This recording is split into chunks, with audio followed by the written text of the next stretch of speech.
SVI Media, we're here with Elder Wilson at the Star Valley LDS Temple with the open house coming up in just a couple days now. It's right around the corner, and Elder Wilson is the Executive Director for the Temple Department for the Church of Jesus Christ of Latter-day Saints. Elder Wilson, talk to us a little bit about maybe not this temple specifically right now, but tell us about the string of temples that are being dedicated this fall for the church. I know that this is just one of three in the United States that are right in a row here. It's a very exciting time. We just dedicated the Philadelphia, Pennsylvania temple on Sunday. That's the 152nd temple. Following this, we'll be dedicating the Fort Collins, Colorado temple. Then Star Valley will be the 154th temple. And at the end of November, we'll be dedicating the Hartford, Connecticut temple, which will bring us to 155 by the end of 2016.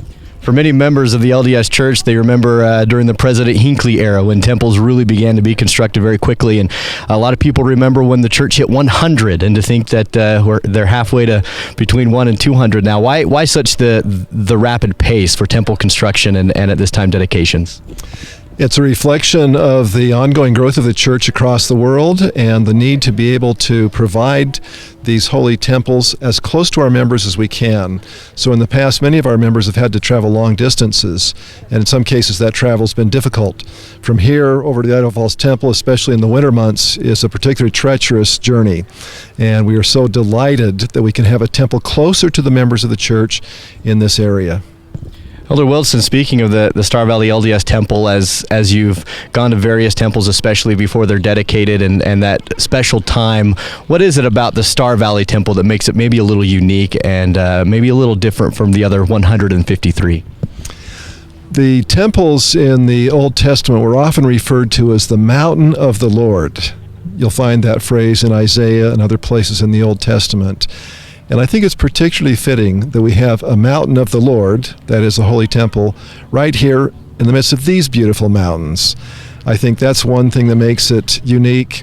This is also a place with a rich heritage of dedicated church members who've been here since the 1800s, and I think this is really a culminating moment for this community to have an LDS temple built and dedicated here. What do you have to say about the excitement from the community? You talk about it being such a major event for the Star Valley area and really the entire eastern Idaho, western Wyoming. A lot of excitement about this temple, and some things have happened during the construction of the process of this temple that maybe haven't happened at other temples. I think there is a tremendous sense of excitement, and you feel it among the members of the church everywhere you go. That will continue to build as we move towards the moment when the temple is dedicated, and in the cultural celebration that will occur on September 29th and in the three dedicatory sessions that will be held on September 30th, there will be a spirit of rejoicing and celebration like has seldom been seen, if ever, in this community. Now, once the dedication takes place at the end of October and the temple is in operation, what's the biggest difference if you had to explain for members that are residents that aren't members of the LDS Church? What's the biggest difference between the temple as it is now to after when it's dedicated? So the temple, once it's dedicated, is considered to be the house of God, the house of the Lord, and we regard it as the holiest place on earth. More sacred than our meeting houses where we go for our typical Sabbath day meetings and other activities during the week. As such, to be able to enter it, you have to have a recommend from your local leaders.